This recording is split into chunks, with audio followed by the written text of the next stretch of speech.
Everyone, welcome back to the Samajik Guru channel. आज हम करने जा रहे हैं क्लास 7th के साइंस की कॉम्पिटेंसी एनहेंसमेंट प्लान की वीकली प्रैक्टिस शीट नंबर 8, जो कि पंजाबी और इंग्लिश मीडियम दोनों ही स्टूडेंट्स के लिए है। वीडियो स्टार्ट करते हैं, बट उससे पहले अगर चैनल पे नए आए हैं तो चैनल को फटाफट से सब्सक्राइब कर दो, क्योंकि यहाँ पर इस तरीके का हेल्पफुल कंटेंट अपलोड होता रहता है। सबसे पहला क्वेश्चन जो बच्चों हमसे पूछा गया है वो है, which of the following animals are known as ruminants. तो रूमिनेंट्स जो है वो किन्हें कहा जाता है? जो कि कड चबाते हैं, ठीक है, और जो कि ग्रास खाते हैं, ठीक है। दोनों ही ऑप्शन होगा, तो बोथ 1 and 3, ठीक है, एक अते 3 दोवें। तो जो बेसिकली जो रूमिनेंट्स होते हैं उनके एग्जांपल्स हो गए, जैसे काउज हो गए, शीप्स, गोट्स, बफेलोज, ठीक है। तो नेक्स्ट क्वेश्चन जो है वो देखते हैं, जैसे जो कि है, A kid is suffering from tooth decay. दांतों की सड़न से पीड़ित है एक बच्चा। His parents asked the doctor about the main cause of tooth decay. तो उनके पेरेंट्स जो है वो डॉक्टर से पूछते हैं कि दांत की सड़न का मेन रीजन क्या है, मेन कारण क्या है।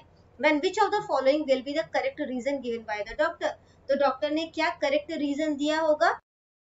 ने क्या रीजन दिया कि जो बैक्टीरिया है वो एसिड प्रोड्यूस करता है मुंह में, जिसके कारण दांतों में सड़न होती है, यानी कि बैक्टीरिया द्वारा पैदा किए तेजाब, ठीक है।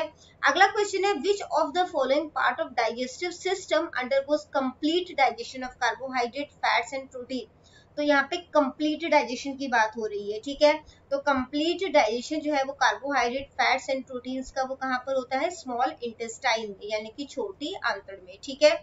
अगला क्वेश्चन जो हमसे पूछा गया है वो है, identify from the following option the correct order of different type of teeth, ठीक है। तो डिफरेंट टाइप ऑफ टीथ जो है वो हमें बताने हैं। तो जो ए है वो कौन सा है? इंसीजर है, ठीक है।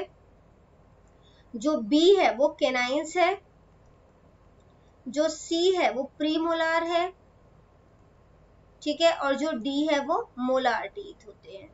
तो इंसीजर, कैनाइन, ठीक है, सी जो है वो प्रीमोलार है, डी मोलार है, यानी कि जो फर्स्ट ऑप्शन है वो करेक्ट है, ठीक है। इसके बाद बच्चों जो अगला क्वेश्चन हमसे यहाँ पर पूछा गया है वो है कि in the given diagram various taste बर्ड on the tongue are shown. तो अलग अलग तरीके के टेस्ट बर्ड जो है वो दिखाए गए हैं, ठीक है। जो ए है वो स्वीट को शो कर रहा है, ठीक है, यानी यहाँ पे हमें मीठा जो है वो पता चलता है।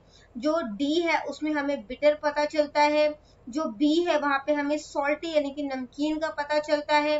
जो सी है वहां पर हमें खट्टे पदार्थों का पता चलता है, यानी कि सार का पता चलता है, ठीक है। तो जो यहाँ पे क्या पूछा गया है, जहाँ पे स्वीट और बिटर टेस्ट का पता चले हमें, तो ऑप्शन क्या हो गया? ए स्वीट के लिए और डी जो है वो बिटर के लिए, ठीक है, ए अते डी। अगला क्वेश्चन है, teacher while showing the list of indicator. तो टीचर जो है वो इंडिकेटर्स जो है वो दिखा रही हैं। आज the student that which of the following is not an indicator. इसमें से कौन सा इंडिकेटर नहीं है? तो आंसर है मिल्क ऑफ मैग्नीशिया, ठीक है, सेकंड ऑप्शन करेक्ट है, मिल्क ऑफ मैग्नीशिया। बच्चों मिल्क ऑफ मैग्नीशिया जो होता है वो एंटासिड होता है, ठीक है, जो कि हमारे स्टमक में जब एसिड क्रिएट होना शुरू हो जाता है, ठीक है, तो उसको न्यूट्रलाइज करने का काम करता है। अगला क्वेश्चन देखते हैं, from demonstrating neutralisation reaction teacher used common kitchen ingredient like vinegar and baking soda. तो टीचर ने न्यूट्रलाइजेशन रिएक्शन को दिखाने के लिए विनेगर और बेकिंग सोडा जो है वो इस्तेमाल किया, ठीक है। बबल्स जो है वो फॉर्मेशन हुआ जब विनेगर और बेकिंग सोडा को मिक्स किया गया, तो कौन सा गैस जो है वो प्रोड्यूस हुआ?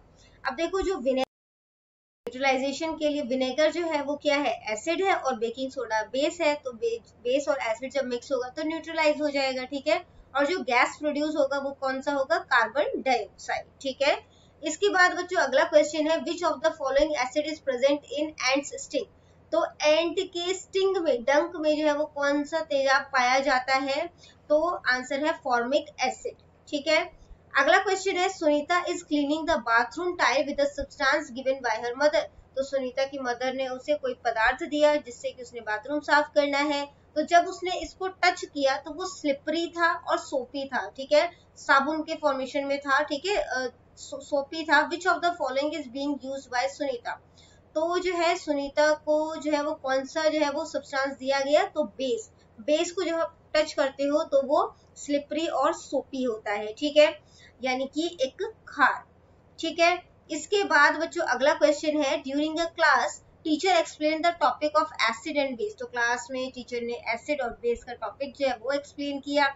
She then poured different solution on turmeric paper out of which one solution changed the color of turmeric paper into red। ठीक है, तो उन्होंने एक जो मतलब कि कोई एक सब्सटेंस जो है वो टर्मरिक पेपर पे डाला तो जिसकी वजह से वो रेड बन गया। ठीक है, identify from the following the nature of the solution which change the colour of turmeric paper, तो क्या जो है वो कौन सा सॉल्यूशन डाला टीचर ने टर्मरिक पेपर के ऊपर जिसकी वजह से वो रेड में कन्वर्ट हो गया, तो आंसर है बेसिक सॉल्यूशन। ठीक है, तो यहाँ पे जो है वो सेकंड ऑप्शन जो है वो करेक्ट है। ठीक है, खारी घोल। तो बच्चों इसका रीजन क्या होता है ना, देखो जैसे कि कपड़ों पे जब हल्दी लग जाती है तो हम साबुन से उसे धोते हैं, तो वो क्या होता है, साबुन क्या है, बेस है। ठीक है, तो वो जो है वो कैसा रेड कलर में जो है वो कन्वर्ट हो जाता है। ठीक है, अगला क्वेश्चन जो है वो देखते हैं जो कि है question number 11। We get relief from cramp after a hot bath और अ जेंटल बाथ, तो जो क्रैम्प्स होते हैं हमें उससे जो है वो मतलब कि रिलीफ मिलता है जब हम जो है वो हॉट बाथ लेते हैं या मसाज ले लेते हैं।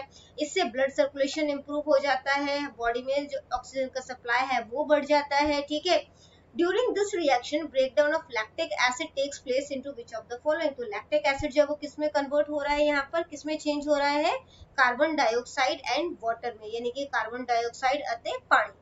ठीक है है कि आज टीचर जो है वो क्लास में ब्रीथिंग रेट के बारे में उन्होंने पढ़ाया। उन्होंने राहुल से जो है वो पूछा कि एक नॉर्मल इंसान जो है वो उनका ब्रीथिंग रेट क्या होता है, तो उसका करेक्ट आंसर क्या होगा, 12 to 20 पर मिनट। ठीक है, इसके बाद अगला क्वेश्चन है during a lecture on breathing in animals, तो एनिमल्स की ब्रीथिंग पे लेक्चर हो रहा था। ठीक है, तो टीचर ने सुनीता से पूछा कि जो कॉकरोच है वो किस ऑर्गन का इस्तेमाल करता है ब्रीथिंग के लिए, तो आंसर है स्पाइरेकल्स। ठीक है, स्पाइरिकल, फर्स्ट ऑप्शन जो है वो करेक्ट है।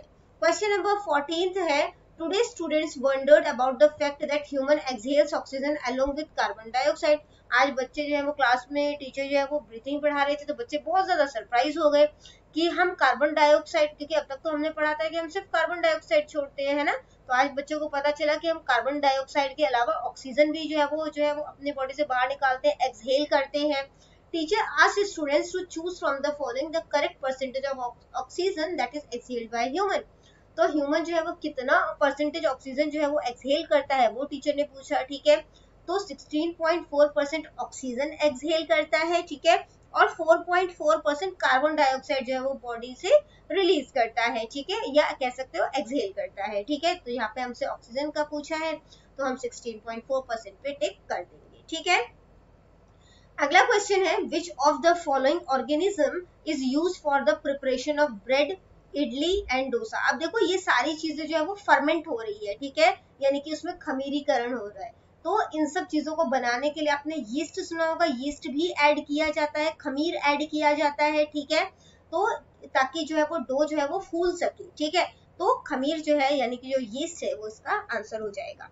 तो बच्चों ये वीडियो हो जाती है हमारी यहीं पे खत्म। इनकेस आपको कोई भी डाउट है तो आप कमेंट सेक्शन में क्वेश्चन कीजिए, आपको रिप्लाई करने की पूरी कोशिश करूंगी। Thank you very much and all the best for your test. Bye bye.